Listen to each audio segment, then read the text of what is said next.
Hello, good day. My name is Carl Angelo Plando from Colegio de San Gabriel Arcangel, a graduate of Bachelor of Science in Hospitality Management. I am a TESDA National Certificate holder for Food and Beverage Services NC2. During my on-the-job training at New World Makati Hotel, a 5-star luxury hotel in Makati, Philippines, I was assigned to Banquet Service Department. That experience allowed me to apply skills and knowledge from college and give me deeper understanding of professional service standards. I'm now eager to continue developing my skills and gain international experience through this J1 internship program in food and beverage. My strengths include being detail-oriented and good customer service.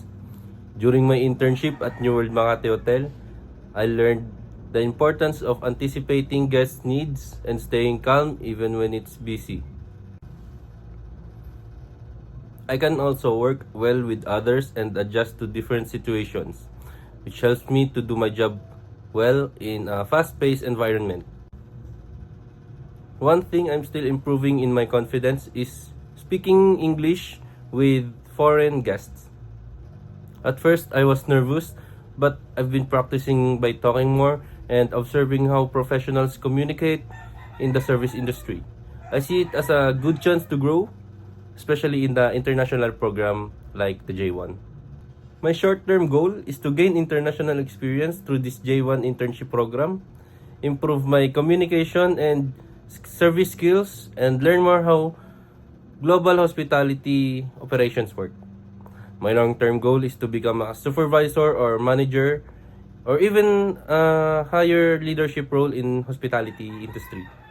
I want to lead the team, share my experiences, and help maintain excellent guest service and operation. You should hire me because I have hands-on experience from my 5-star hotel where I learned to handle pressure, provide excellent service, and adapt to different situations. I'm hardworking, professional, and eager to learn more and grow in an international environment like this J1 program. Thank you.